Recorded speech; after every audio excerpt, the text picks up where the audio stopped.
Bokoto, Bokoto, Bokoto, Bokoto, Bokoto, Bokoto, Bokoto,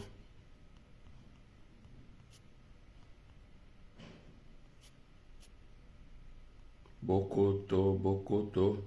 Bozokota, bozo partager la vidéo parce que nga osala ngote naza na temps wana te bandeko mosusu batala pe na nsima na bino balanda ekosala bien et puis ntango ozokota ozolaike po vidéo oyo babebisa yango te. On est d'accord? Alors aujourd'hui je vais essayer un peu de vous parler de la face cachée des jeux de francophonie. Voilà, parce que nayoki bozoloba makambo ebele. Mais ça me dérange un tout petit peu, hein. Croyez-moi, hein, ça me dérange. Ma kambebe bolobarata mon songa il de la ngandelo. Ma solo mingi bobeta kawana nous Congolais, on a le voter nous Congolais y compris moi dans la carte. Mais toi ko sangisa malala nyonso akopola esika mogote. Bambuma kopola eza bambuma kopola. Masolo bozako beta, moi ça me dérange un tout petit peu. Comme il faut surpasser et je ne comprends pas mais Congolais à nini pour combattre à niveau yo ya makambo boy. Chers amis, chers compatriotes, je vous salue, voilà, de par le monde, là où vous vous trouvez maintenant, je vous salue, je vous dis bonjour ou bonsoir, ça dépend de l'ère où vous me suivez à cet instant.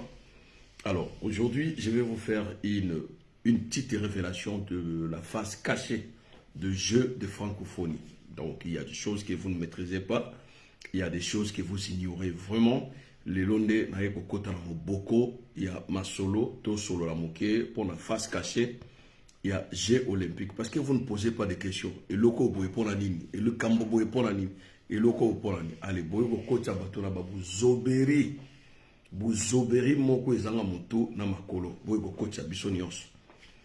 Alors, pour commencer d'abord, jeu de francophonie, c'est une distraction créée de toutes pièces par la France pour consolider les relations politiques et diplomatiques et économiques dans les pays oyo, balobaka français, donc de pays francophones. C'est un jeu, c'est une organisation, et ça n'a pas tout na makoloté, et qu'on produit le locomoté, Gola Nostra, je te salue là où t'es. Et qu'on produit le locomoté dans les pays francophones et qu'on met le locomoté. Vous comprenez? Alors, Ezali, Jemoko, Ezana Tinate. Vous avez déjà beaucoup de jeux. La discipline Union Soana Oyo Batiena francophonie. Ezali, connoté na organisation internationale. N'est-ce pas le Boubeti, signature à FIFA, Ezana Katite? Vraiment congolais neto bima na busoba wana mokolo nini bisoba ba africain bouti déjà na coupe du monde et koki binote boye suna buzoba ya francophonie boko gagner nini boko zwa nini e sala binoni ezali pona ko consolider la langue française à travers le pillage oyo France a sala en Afrique. J'ai à francophonie. Et vous avez vu, ezana ba coulisses moko leki na se oyo congolais moko ayebite sauf nga. Ah. Omoni mbongo et bimi, le gouvernement qui manque l'argent pour envoyer à l'est du pays et motiver ba soldats ba bengana banguna. Mais gouvernement a mbaramo akomi na mbongo. Il y a pour réhabiliter ba stade, il y a pour tonga ba hôtel na ba conteneur, il y a pour laisser batu ba uti libanda plus de 3000 personnes pendant 10 jours. Ça vous dit rien? Vous savez, à une époque comme ça, à l'époque de Nicolas Sarkozy, lorsqu'il a fait son passage dans le Parlement na biso ya Congo, pour nous expliquer que le Congo est très grand et très vaste, nous devons aussi, nous Congolais, donner une portion de terre et de richesses à nos voisins, particulièrement le Rwandais. Boyebi na période où Sarkozy a eu une proposition et la France avait voté plus de 6 milliards pour investir dans 2 pays africains. À l'époque, c'était le Maroc, Batia TGV, Kolongana Tanger Med, Tina Casablanca. Mais na Congo, 3 milliards va investir dans Kati Il y a parc, il y a Virunga, où ils sont dans la forêt équatoriale. Pourquoi investir dans le parc? Parce qu'il y a du pétrole, il y a de l'or et il y a du coltan. Alors, bango bali va investir nini dans le parc wana. Vous voyez qu'il y a un groupe des Américains, il y a des experts américains, basés dans le parc wana tilelo. Bango bazali du moins sécurisé par les Rwandais, les Ougandais et les Congolais. Mais bato mosusu bali ba garde forestière bango baza ko égorger bango po ba mona makambo ezoleka na kati ya forêt te. Et loko nini baza ko sala kuna na kati ya forêt bato wana. À ma grande surprise nazomona ba Congolais baza ko sepela. Mboka wana d'ailleurs bozo ba problème na programme à 100 jours ya mokonzi mboka plus de 60 millions.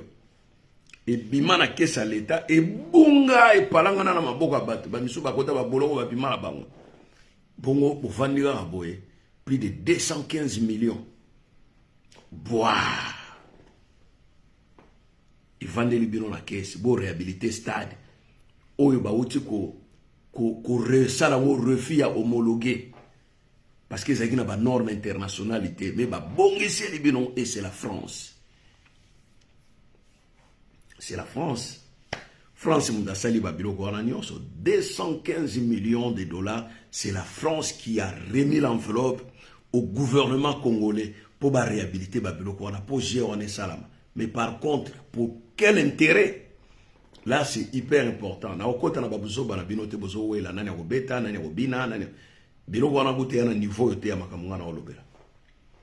Ça n'a rien à voir avec Makambo. Donc, bino tango bozo sepela, ja francophonie minda wana ba lumière wana batu ba nango, une société française. Il y a audiovisuel.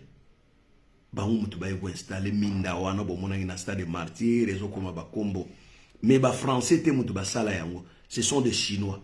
Ceux qui bossent qui n'a plus ou moins 110 000 dollars pour nous bon somba on a Chine pour bosser la rango na événement nion so bossa rango besoin.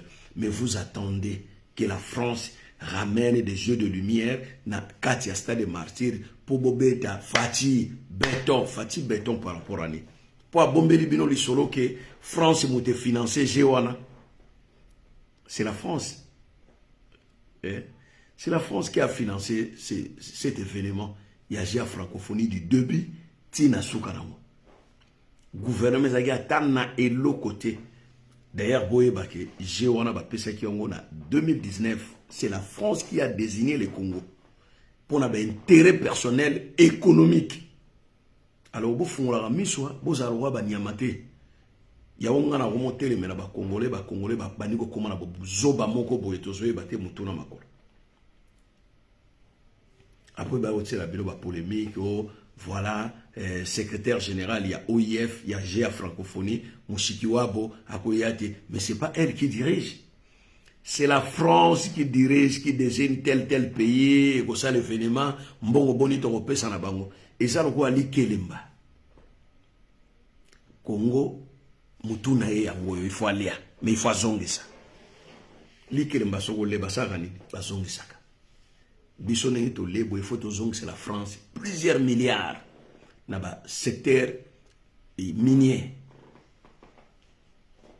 Qui dit bah, pour la Chilombo, bon voilà, ça fait partie de la campagne électorale, bah tu vas bételer ma boko, et je peux ça image qui toko ya Congo. Mais na coulisse, soko kengeli ba contrat ni au Chilombo, a signé la France pour ba organiser, Géwana na Congo, vous allez pleurer. Vous allez pleurer. Nul peuple mora rose à l'informer, ta rose à mailler les témoins. Peuple ni na wala mukila sa galo la congolais. Yo so mona loko yo babi misimbongo ebele sala ofele. Allez-y poser des questions. C'est que ça gouvernement la bisoté mu de misimbongo. Mbongo, je vous dis vrai 215 millions de dollars, c'est la France qui a remis l'enveloppe au gouvernement congolais pour que ces jets, cet ensemble de jets de francophonie, ces disciplines puissent se dérouler en RDC. Pour quel intérêt? À supposons que Géwana Salama est en Congo et quoi apporter les bisous nini. Géwana est quoi apporter nini na Congo. Vous dites que pour consolider la langue française, dans les pays francophones, mais d'ailleurs, dans les pays francophones, le Rwanda ne fait plus partie des pays francophones. À côté de la Commonwealth. Et Moto Azali, secrétaire général, il y a OIF, Mushikiwabo Louis, il Azali anglophone et non francophone. Alors, est-ce qu'il y a du sérieux dans ma Cambouana? Est-ce qu'il y a vraiment du sérieux dans ma Cambouana? Moto yo aeko kamba, jeu à francophonie, organisation à francophonie, Azali anglophone, elle ne parle que l'anglais. Et vous savez qu'en 2000 et quelques 2002, 2003, Paul Kagame a bandé en français. Botala ba interview na. Azolo ba swahili français. Après ngonga moko Paul Kagame a bossani na comment dire bonjour en français. A comment le ba good evening, good afternoon, hey, aïe. Donc voilà. Tous à la série. J'ai ouane ko memela biso nini ba congolais. Parce que dans l'Est, kuna bozo bate M23 baniko créer ba position yasika. Si réellement tu as la bolingwa mboka wana, pourquoi pas mbongo wana 215 millions? Tunga to tsango effort de guerre. Tunga to tsango effort de guerre ne konanga. Félix Tshilombo depuis ayana pouvoir ne c'est ça likambo. Et puis boye ba que francophonie ce n'est pas seulement le jeu, c'est aussi une fête. Na mboka wo ezana matanga, vous pouvez fêter. Moi, si vous posez la question, dans Mboka Logola Congo, vous pouvez organiser ces jeux. Vous allez en prendre. Pour vous vendre l'image à Kitoko à Congo que guerre est à la raté, mais il y a des gens qui meurent à l'est du Congo. Félix Tshilombo a une dictature moko en goutte d'eau. Azo soit azo foula mon pépé, azo soit c'est un méchant ce monsieur-là. C'est un véritable dictateur. Ce qui me funguli mi soutien à moi mobile yo. Boko lela, boko kima Congo, boko katia Congo Brazzaville. Oyo nyonso monisi oye na Congo, c'est de la politique. Il n'y a rien de luxe, rien de spécial. Mais moi, tant on a moni ba kinoa bazako belela elenga minda. Minda ba jet de lumière ba kinoa ba ko sepe la ba ko dasuka. Je dis mais il y a un souci. Il y a un souci, les gars. Donc, on a un Kinois, maman, villageois, villageois. Bako sepe la lumière. Ba lumière a pamba, baza koteka na Chine, wana batalo anguba.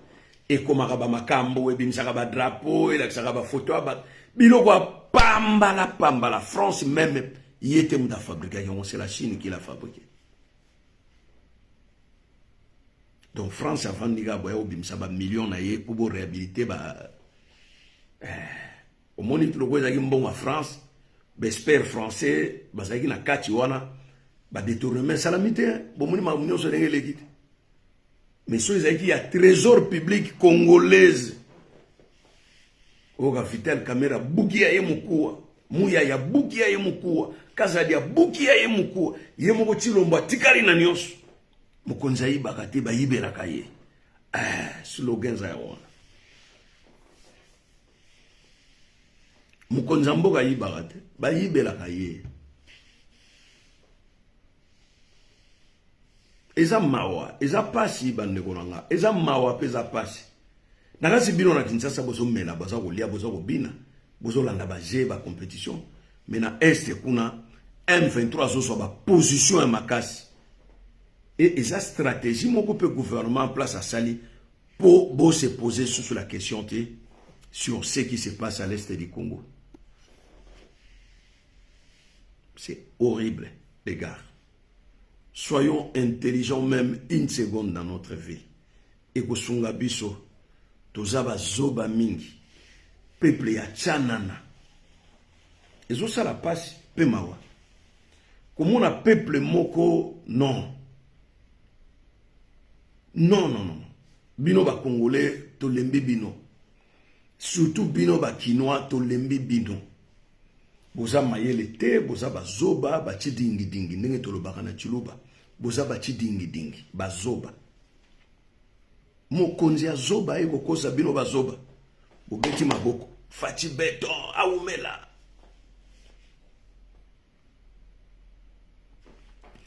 discussion fati azalaki na ngwa lors ya passage ya Macron na Kinshasa alobi que non voilà esengeli kopekisa ministre na bino ya affaires étrangères Pierre Vaillant alobakaso ba makambo keo ba pouvoir ya Afrique ezali ba deal moko africaine ezoleka na nenga ba africain il faut bonoraka pe biso soki to sali ba élection na biso mokonzi abimi président il faut bopesa kaka ba félicitations bo critique ka yete et Macron alobi nini alobi Félix yo ngoko tshanga na dossier wana est-ce que yobi effort nini au France asalaki po yo comme président nien abelina bimisera yo ebombana nien chilombo monoko tswa.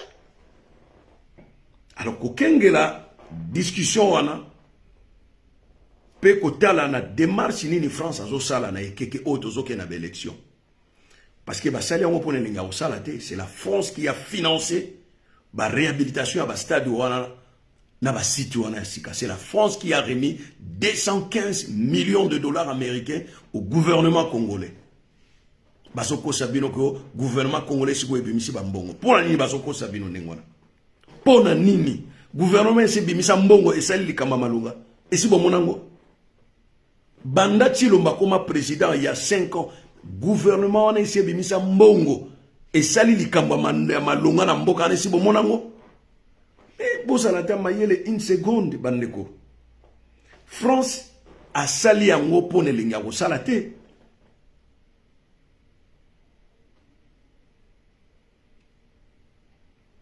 France a salé en opposant l'ingako salaté. Il y a un retour. Qu'est-ce que la France va gagner dans tout cela? Là, c'est une question qui nécessite une réponse. Qu'est-ce que la France va gagner dans tout cela? Et pourquoi France a financé la francophonie à Kinshasa? Et d'ailleurs, le Congo ne fait pas partie d'un pays colonie à français. Le Congo a adopté la langue française comme la langue administrative. Mais ce n'est pas un pays colonisé par la France. Si ces jeux devraient se dérouler ailleurs, ce serait au Congo-Brazzaville, au Cameroun, le pays colonisé par la France. Mais pourquoi France a commis une tension à Makassi na RDC, na Ngongo tozoke na d'élection? Et n'oublie pas que la France vient de perdre le Niger, où ils allaient poumon. Il y a uranium na bango, il y a centrale nucléaire pour les courant, il y a France Mobimba. Ça, il ne faut pas oublier. Savez-vous que le Katanga regorge la plus grande quantité d'uranium au monde, qu'on est quand même Niger, où Azali premier exportateur, il y a uranium, il y a France. Il faut voir pourquoi France a banni quoi que la biso moi ngouba na monoko. Ça, c'est ce que mayele. Est-ce que vous voyez que France a financé l'élection ya Tshilombo? Vous voyez que Macron yaki et France a commis un système yaki nse quoi système ya mpoko azako soit ako fula mon peuple azo souffler oyo capacité lelo so inga google na yaki tena ebisabino ke moto abimisi mbongo pobo réhabiliter ba stade wana c'est la France bonga boyeba basoko sabino ke gouvernement mais c'est la France et puis lelo bozo sala ba débat moko idiot. Oh, il fallait mutabeta liboso. Il fallait faire. Vous voyez, moutou a salaki ouverture à stade wana. Est-ce que vous voyez, Azan ni Congolais, ni Mungala, ni Moulouba. C'est une Française, une chorégraphe française. Yende mouta funguli ba je ya francophonie ba image wana ba bombe libino. Ba laksi bino ga ya Bill Clinton na fali. Mais il y avait une Française chorégraphe. Oyo a sali ouverture légale. France 24, c'est cette dame-là, la française, pour vous dire que Batubaso dirigeait l'événement, ce sont des Français à distance. Tout est téléguidé à distance à travers l'ambassade de la France à Kinshasa. Tous l'autre côté. Ce qui France a quitté ton gâteau comme appelle à niveau yoté. Pour vous dire que ce pays, on a besoin d'aider Binoté pour développer. Parce qu'ils savent. Voilà, au bout de 6 mois, 7 mois, beaucoup de gens ont infrastructure. parce que ventre affamé na point d'oreille bisika nzale aller et kotinda bino kaka na sabotage na kuyiba makambo ebele mais ki muyibi esalami na stade ti lelo ki muyibi ezosala bazoyiba bato ba mobayi bazoyiba bato ba sapato ba montre lelo la police abetaki ntangwa o ba changer chef ya la police de Kinshasa baza kuyiba bato kidnapping ezosala matilelo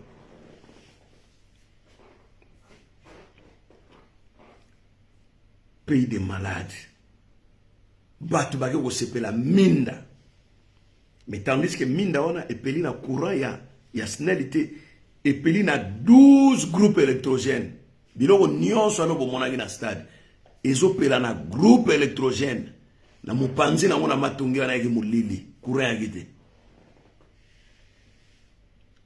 mai ekuti eza te bazokende kotoka mai na fleuve mpo baya kotondisa ba citerne oyo ezali na campus na stade Tata Raphaël après nyonso eza bien oyo alinga bebisa mokonzi ya mboka epuis bokamati fichier elongi ya mokonzi ya mboka botie na stade wana ezali don de la Chine stade martyr ex Kamanyola ezali don de la Chine Zaire etikala kobimisa NKT Palais du peuple ezali don de la Chine stade martyr ezali don de la Chine ntango tosalaki bosangani ya sika en 1976 entre la Chine et le Zaïre. Mobutu lui-même s'est déplacé pour nous na Chine kokutana Mao Zedong ne Chine proposait qui basala biso don ya stade wana Kamanyola au bokomisango de martyrs parce que bato ya minene o basala ki ba ministre Lumumba basala ki bango pendaison wana babamba basala ki bango pendaison bisika wana yango ezalaki stade martyr mais stade wana pe autrefois ezalaki car ezalaki kambi chaku tangu maladi ya kwashaokore bimaki na Kisangani ba réfugié nyonso babane ko kimanzala armée disalina catholique bane ko medisa bango boamanda na mbinjo bisika wana basalaka batanti bisika basali bino stade wana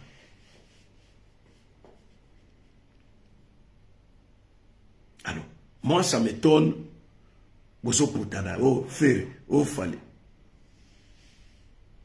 donc bien on va se soki ba bengise mutu na stade lingolo ba comme sportif ba benga rapona ko agrémenter ko pesa mo lengi moko boyeke esika nyonso bisengo ezalaka musique ezangaka te même na fête sans musique ezalaka on a problème te na fête mais sans musique bato ba robina te mais musique yango te ndezo sala fête mais fête nyonso ezalaka na musique yango na ba benga ki faire Gims bayebaki programme na yete kazali na concert ya munene wana Paris bato basomba déjà billet 5 mois bien avant yango Gims asusukizaki bayebisi fere abeta fermeture ya G alobi o ye il fallait beta 2 bi ye il fallait banda ndengini batie fali et puis groupe ya bazoba wana babenga ba golo wana basuki na ba wario baye bango nyonso il fallait nanya banda nyana bon bosala rate fallait na faire ba bonda bango pe batia bango na discipline ba we la médaille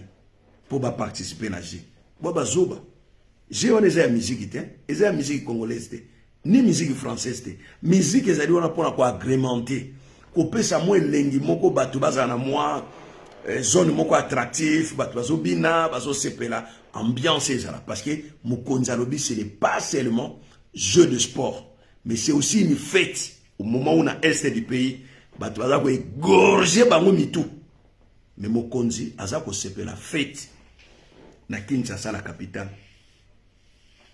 allez y voir mokonzi aza ndenge ni azo refléter image nini par rapport à peuple naye so mokonzi aza zoba peuple azala zoba mokonzi so azali fort peuple azala fort mokonzi so azali dynamique peuple azala dynamique mokonzi soki azali attentif na makambo azosala makambo nyonso kokene na alima mais malheureusement mokonzi ya Congo azali zoba peuple pas azali zoba mokonzi azali na distraction aza ko créer dictature en goutte d'eau peuple alali kaka boazobina imene mama peuple ya zoba mobini ya zoba bafuta ki obe banga ya pamba voilà j'ai la francophonie et kofuta binonine. Alors ce que lingo kengela ba makamu su amitié que j'ai wana margué tout bat bazo seka bazo sepela et ko laksa bino retard au bozui par rapport à pays pauvres et Afrique. Bolinga bozala au top ya makamu sur tout le plan. Kabila bomi bino d'abord développement sur le plan intellectuel, sur le plan industriel et sur le plan développement. Kabila a tué ça pendant 18 ans. Mokonza Sikaya lobi, je ne peux pas fouiner dans le passé de l'ancien président. Ah, vous avez compris sinaye. Ah donc dis-le bosala ki yende mutapesa obokonzi. Ah, moi to komo kanga lo wali pongo toujours tia soy juste na maloba na yo. Parce qu'il c'est quoi intelligent mais alobara toujours makambo ba kanga kae buzo banaye. Ti le justice c'est ça la musala te na mboka wana. Ba boaka pays par terre plus que la terre. Justice ne fonctionne pas. Mokonza bani ko sala moi dictature. Mais na kanti ba sodo a uti ko former wana basala ki marche. Bango mutu ba ko kakula ebisika wana. Moto wana va wana longwe Mali ezo kitaka muke Niger, Niamey, ti o mona ka basa sunge so sauter et il y a des sauté bi a sauté Chilombo a sauté. Ezali 20 na 1960 20 indépendance et bandaka bongo. Les États-Unis a condamné Niger.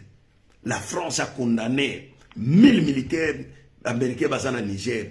1500 militaires français basés en Niger, na Niamey. Et France a autobaxé sous 2000 militaires bakitaki na aéroport Mokoloyo, chef d'état-major a Sengaki Bakanga.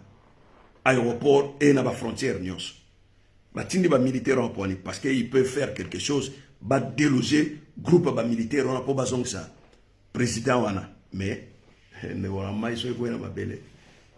Ato kamune mabele mai bi marasude. Mais c'est sopani. Et ils allaient défaite à monene na niveau Sahel pour na pays la France à perdre Niger poumon ya uranium o alimentaka ba industrie électrique nyonso ya France au lieu de ça mine d'abo uranium ba yibaka ngo fele ba pesa ke lokote ndenge basala na Total Énergie na Congo Brazzaville na Ponton baza ko exploiter baza ko fouter lokote pour Sassou Nguesso ka vanda wana na détruiment ba congolais et tala Sassou Nguesso nga sepela kaza na pouvoir on lui pose la question que yo baniko préparer moi non Christelle pour remplacer non la question n'est pas à l'ordre du jour tala nyama ya pamba ndengo wana Sassou Nguesso ndenga zo sakana ba Brazzaville ebisi bino Chilombo abaniko kwa kila bino dictature ndambo ako swabino ako fola mo pepe. Et pourquoi comme on a que ce qui j'ai à francophonie et s'il Baba Guinée, c'est-à-dire on a pas mission ba robeta te ba robeta. Yemo go Chilombo ko financer bango, il faut pas distraire bino de plus en plus pour botika na ba zoba. O ya zo sala molili bino bo monate. So na ngo bimsila bino ba mabomba mi ote ya makamba France. Parce que France a une tension à exploiter uranium na biso ya Katanga. France a l'idée d'exploiter forêt na biso équatorien plus ou moins à parc Virunga. Il y a de l'or, il y a du pétrole à gogo pour les Arabie Saoudite. Ça, France a pardonné, a frappé très fort. Na mutologo la Chilombo a cédé. Bouti comme on a été Russie à Yambi, plusieurs pays africains na sommet Russie Afrique. Chilombo a kendagité, excusez-nous na lobby. Alobi azana j'ai francophonie mais par rapport à kokene na Russie na par rapport à organiser j'ai na Congo et loko ni ningo ko bote la biso plus parce que les Américains l'ont dit au Kenya ko senga minduki na Russie et pesio ote dans un partenaire moko fiable Arabie Saoudite na Qatar ba ko peso minduki ake kuna ba pesie ba voiture de patrouille au moni ba mituka wana na ba accélérer boy ba ba voiture de patrouille et kenda ka guerre té na uki bato misi bazolo ba ko silisa ba Rwanda et kende guerre nene yo mona Ukraine ba biloko wana ezo kende kuna na kati eza ba biloko etambula na ba cité ponde ko beta bino population masasi ko maîtriser groupe moko boye bani ko sala soulèvement Et puis, et sombami pour avoir empêché soulèvement à Kinshasa. Parce que vent il y a soulèvement déjà. Et bien, on va mettre ma boko. Fati beto ake ben na Rwanda. Depuis hier. Et c'est que dans l'Est. Depuis hier. Bah, et c'est Bomata. Mounia Rwanda moko. Na Est. Et c'est ben na M23. Na ebite komboni na pesa bino. Komboni na pesa yo. Na ebite komboni na pesa yo. Congolais. Ndenge ozala ignorant boya ta ba pimeli yo information na mboka na yo. Tu fais pas tes propres recherches. Tu ne fais pas tes propres recherches. Congolais au baniko koma lisusu zoba kolekaki zoba. Na tikala komona peuple oyo azali zoba lokola Congolais te. Ndenge nini peuple mobimba ko sala zoba boy. Alors, il a fallu poser la question à Mouyaya. Où avez-vous trouvé de l'argent pour réhabiliter l'infrastructure sportive en une année, mbongwe bimebele, et puis mbongwe wana ba détourner en hôtel, ça li pena musala. Mbongwe wana utaki wapi. Avez-vous posé cette question à Mouyaya?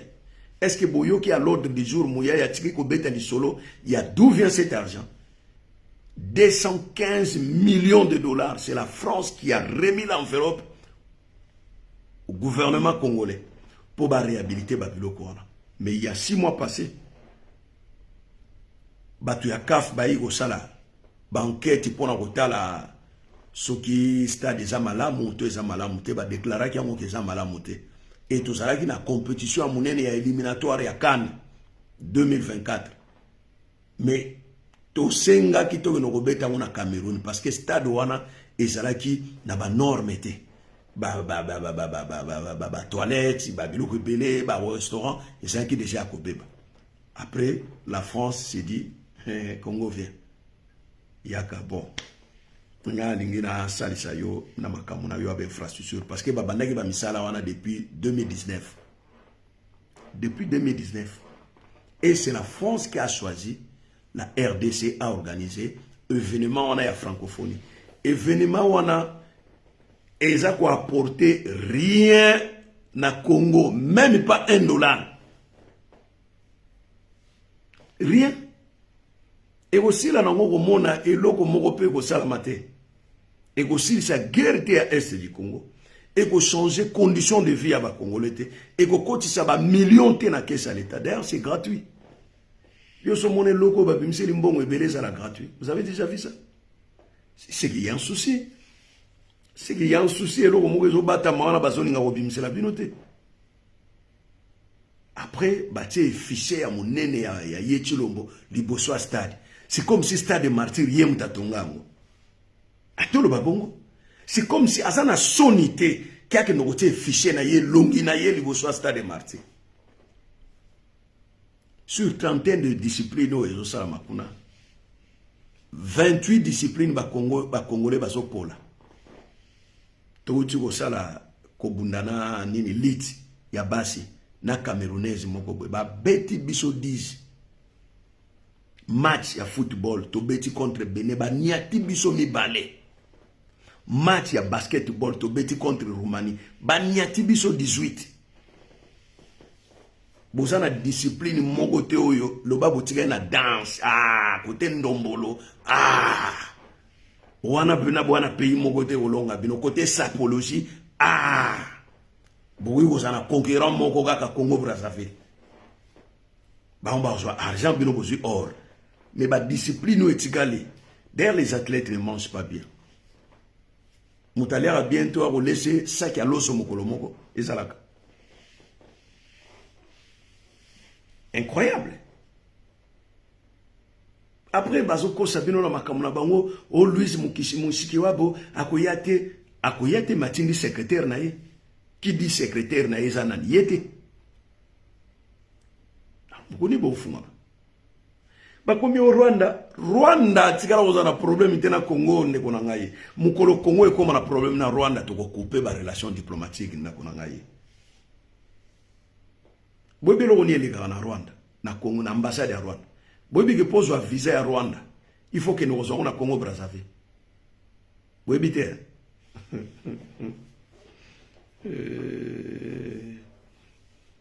Oui, vers des années 2000, nous avons visé les États-Unis. Nous avons l'ambassade des États-Unis na Congo. Mais visé les États-Unis, nous avons fait ça à Yaoundé.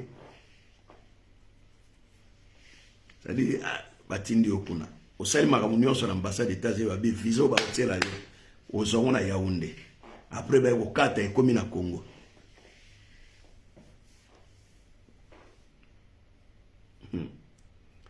Namoni ministre Lutundula et Affaires étrangères a signé visa free entre Congo Kinshasa na Russie.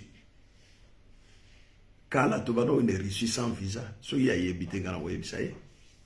Tobano ne Maroc sans visa avant, Algérie sans visa, Tunisie sans visa. Mais tellement crise kota makasi na Congo, batu bakendaka aller simple, retour et arrêté. Batu wana bakanga ba frontière na bango balongola visa free.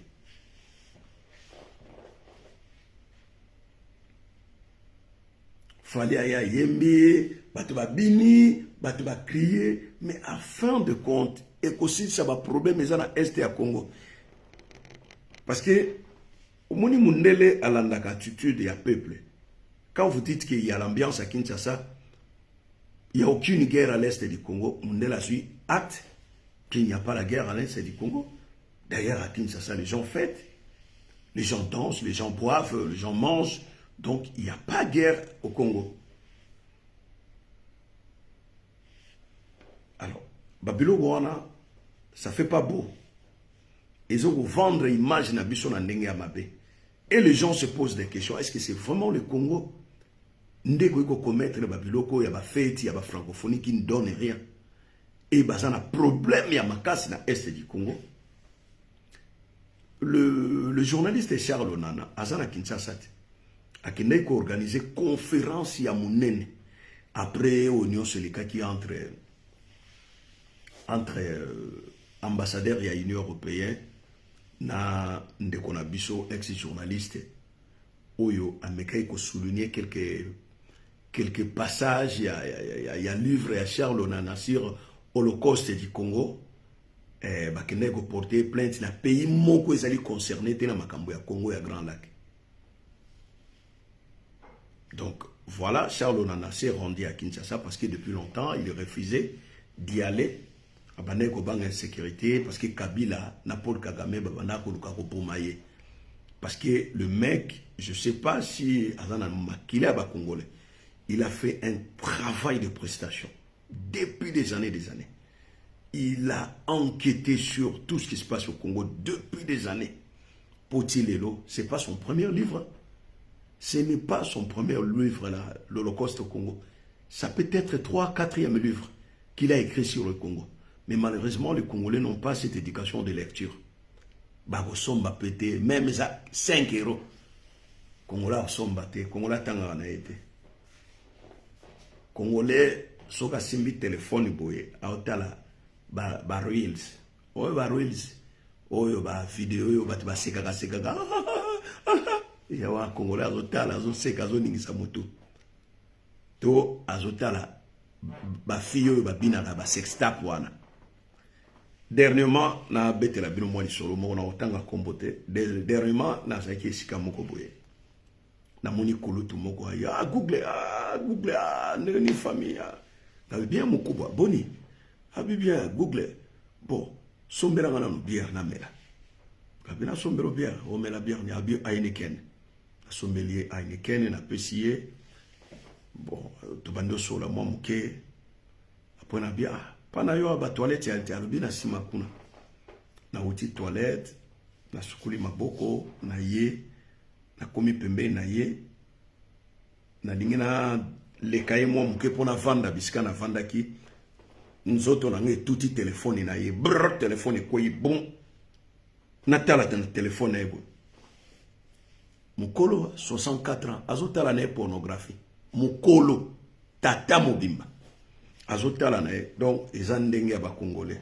Mais vous êtes comme ça, vous êtes comme ça na teligabi mbuta oyo azana mwasi na ndaku na bana na bakoko.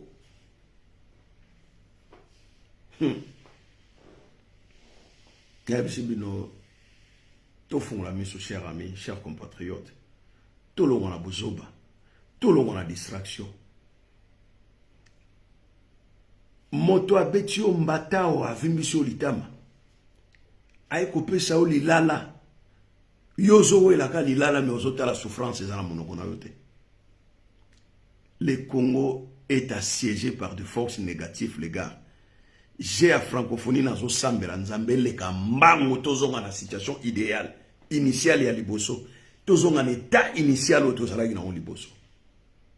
J'ai et ko lali sa population misu. Et c'est la France qui a misé. C'est la France qui a envoyé des lumières. La lumière en Mona qui c'est une société française. Tout le temps, moni ba lumière on a Fati, Beto, Oumela, Zouali sous 5 ans. Hein?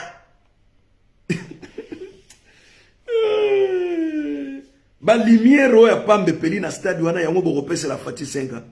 Mais vous allez rester de malheureux, de pauvres à jamais. Moi, je vous ai fait une émission sur la mafia d'État.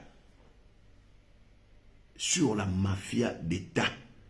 Combien Oyo, Félix Tshilombo, a yibaka na Congo, yena mwasi na yena famille na ye. Vous avez vu sa maman, Marthe Kassalo, une mère de 84 ans, proche de 90 ans. C'est une vieille, hein? 84 ans, c'est pas donné à tout le monde. Hein? Mais t'as la maman a quelque chose la chirurgie à Tolo, na chirurgie à Sika.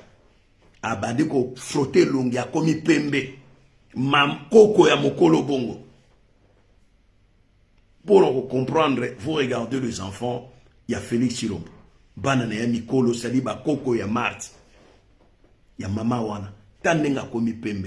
Et puis, a commis une espèce, il y a no mona biso baluba, ceux qui, moi, sito mobali, a koli, a commis là-bas, a joana, a en bonne santé, a comme à bénir bateau. C'est-à-dire que moi, mon grand-père me faisait quand j'étais jeune. À chaque fois que je rentrais de l'école, je dis bonjour Coco. Comment on a attenga Moussapibo. C'est-à-dire, me béni. Coco n'a pas négo salango. C'est pas la première fois. Na moni angoka pas maman martité. Et même Coco n'a moi si na muluba. Na ya mobali. Tu vas me chiunga. Abaneko salangango. Tu vois. Et maman Marthe a commis ko bénir bat. Tala ba ministre bakena besoin bénédiction. So zu bénédiction na ye. Ba komi kombo na yo na kaye. Voyez. Bomoni mboka bisika ekeyeli. Bomoni mboka bisika ekeyeli.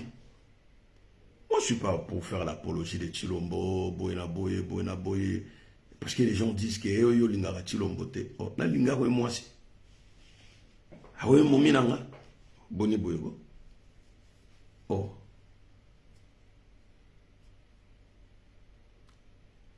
Tshilombo s'est fait dictateur de plus en plus, que vous ne constatez pas. Abandi ko mitia na rang ya ba dictateur. Abandi ko réprimer ba marche, ko kanga ba opposant, parce qu'au départ il disait quoi?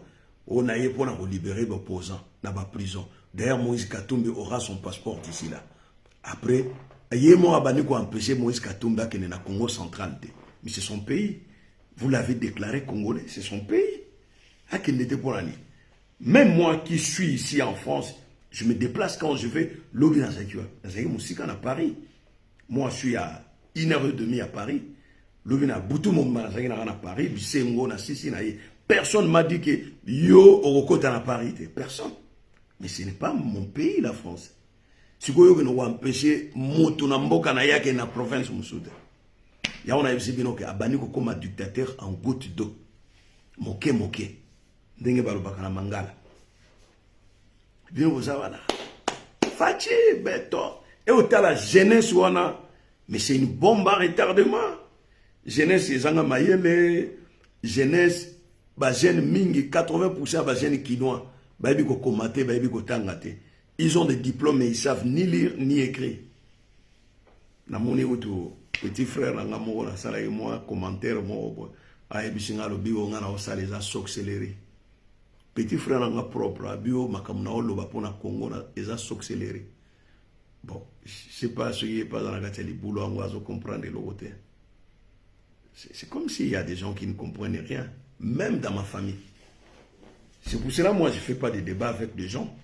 Je me limite de faire mes vidéos comme ça et puis ça y est.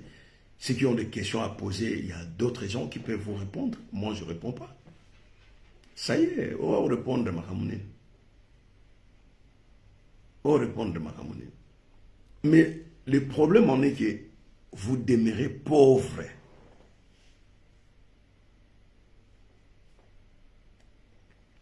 Namonaki ndeko moko aya komi asali publication moko alobi dit amen. Cette année ne finira pas, Dieu fera des miracles dans ta vie. Namoni nangango na saki commentaire te na leki. Ezaki na ba 8h du matin après 16h natala bo. 32 000 amen. Amen amen amen amen amen. Donc Nzambe master na yo. On a un piaka na yo sala ke logote, tu travailles pas, tu demandes à Dieu, tu n'as jamais reçu mais tu continues à demander. Il faut être idiot. Il faut être idiot. Tu demandes à Dieu aujourd'hui, demain tu demandes. Dieu n'aime pas des mendiants. Dieu le Père, le créateur de l'univers et de la terre, n'aime pas les mendiants. Aller travailler. Voilà au monde bazo finga ngana ba commentaire. Je m'en fous de tout ça. Je m'en fous. Vous n'avez pas vécu. Hein? Moi, je suis né à Kinshasa. Je suis Moulouba, mais né à Kinshasa, grandi à Kinshasa. Natif de Matongé. J'ai vécu. Je connais Kinshasa comme ma pomme de main. Il n'y a pas deux Kinois qui maîtrisent Kinshasa plus mieux que moi. Je vous dis vrai. Je vous dis vrai. J'ai fréquenté le plus meilleure école de Kinshasa, à Gombe. Il n'y a pas deux Kinois qui maîtrisent la ville de Kinshasa plus mieux que moi. Il n'y en a pas. Même tout ça, on a une discussion à Kinshasa. Au moins, on n'a pas à Katania Tikane. Pas à Katania Tikane. Moi, j'ai vécu. Na mona batu belé batu. Ba Bouddha, ba Wallace, ba Niarkos. Na mona ba mona ki ba mona muke. Na sukula na paka juma. Na yoga batu misuba ganga ko ngara sukula na paka juma. Okosi. So sukula na paka juma il faut ebanga. Obligatoire. So sukula na paka juma il faut eba nkosi. So sukula na paka juma il faut eba tontona Mozart. Mozart a kufa. Azaki na veni sendo. Osukula na paka juma te. Paka Juma, d'abord pour votre histoire, Batebele Balobarango, parce que vous ne maîtrisez rien de Kinshasa. Ils ont qui espace Moko, une société portugaise et Sombaka Bata avec des Espagnols. Batonga izini ya Bosalaka Basapato. Basombaki na ngambo kuna, biska basala hôpital ya cinquantenaire. Basombaki suna ngambo kotoyo, biska basala église ya cinquantenaire. Alors, il y a eu des sociétés chinoises où ils ont ça la palais du peuple. Ils ont créé pour la fondation, monter ici. Après, ces gens-là, ils ont marché à Kitoko, na Tunisie. Et ils ont continué les travaux. Il y a eu des pluies, plusieurs pluies. Et tondi mai. Bato bakomisa ki yango piscine ezali bana ya Kankokolo. Il y avait seulement des enfants militaires qui se baignaient là-bas. Et puis na kati kuna ya mai wana ifoko sukula ni motakala. Yo webisa ngo sukula na paka tu mosukula ndenge ni na ajini. D'ailleurs so komi déjà na 13 ans 14 ans mo sukula kuna te parce que komi na ba poil o linga bo sukula a poil te. C'était des gamins de 8 ans, 9 ans, 10 ans, 11 ans qui se baignaient là-bas. Pas qu'à Djoumé, qui m'a mis coloté. Parce que quand Luambo a dit qu'il y a un pas qu'à Djoumé, même mon père, qu'à l'âge de Luambo a dit, mais non, c'est faux. C'est faux. C'était juste pour la relaxation. Il n'y a pas de Yankee. Mais Luambo n'a jamais mis ses pieds dans la maïwala.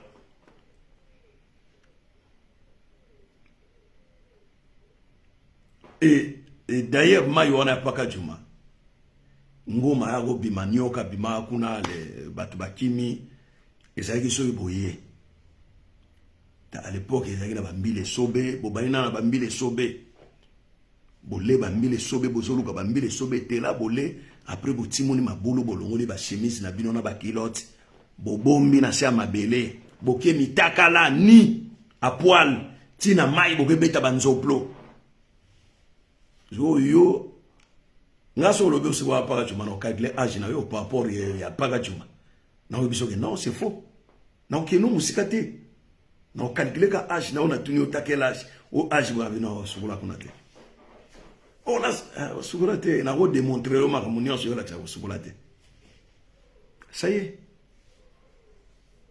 mai wa yema bana basoda yo no sugula kuna nene batu ba sugula kuna rega bana matongena bana kasavu na bana lingwana parce que to bano fréquenter l'école moko to yebanaki mais bango bazoya na ba bulldog ba mbwa yo siko no sugula kuna nene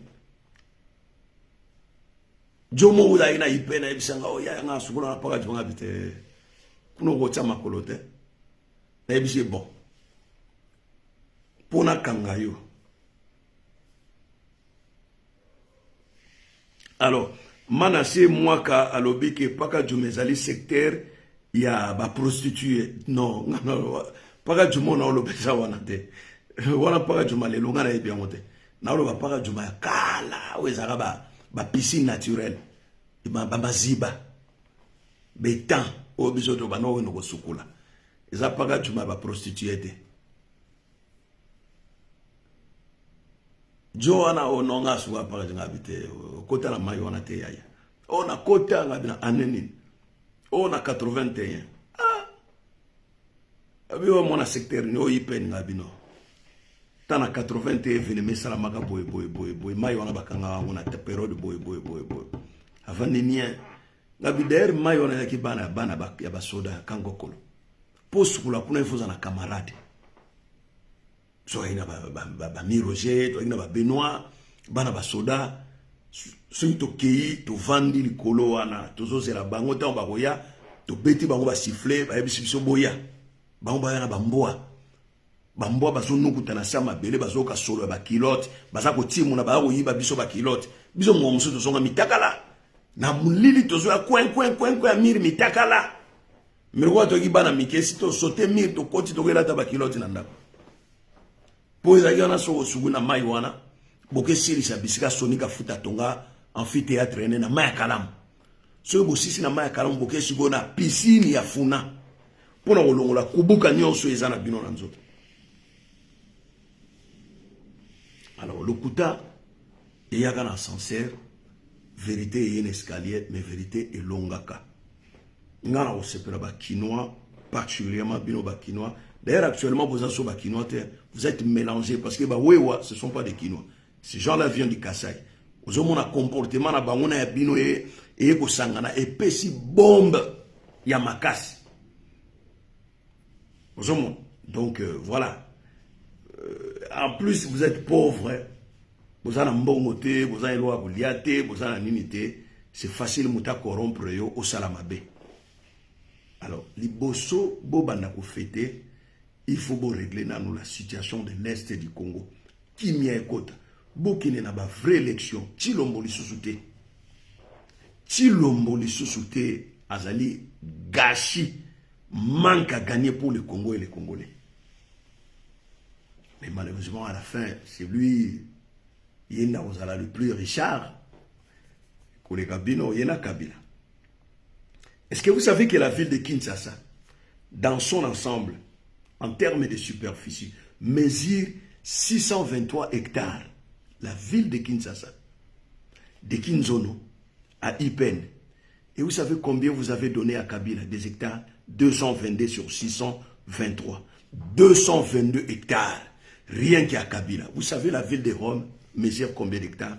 16 hectares. La ville de Rome n'a que 16 hectares. Et vous avez confié 222 hectares. Pardon,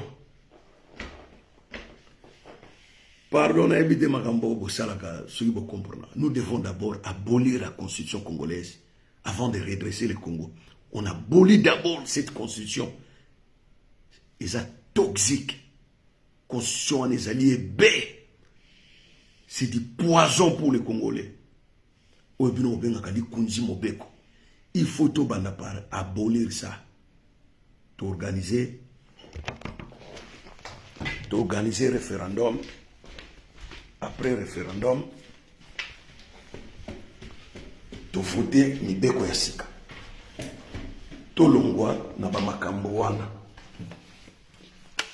Tonyokwa mingi to fungula misu.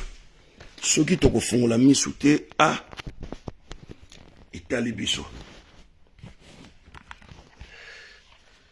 Soki to kufungula misu te itali biso. Alors chers amis, moi je suis presque à la fin de cette vidéo. Tout le monde a pour une autre vidéo. Allez, ciao.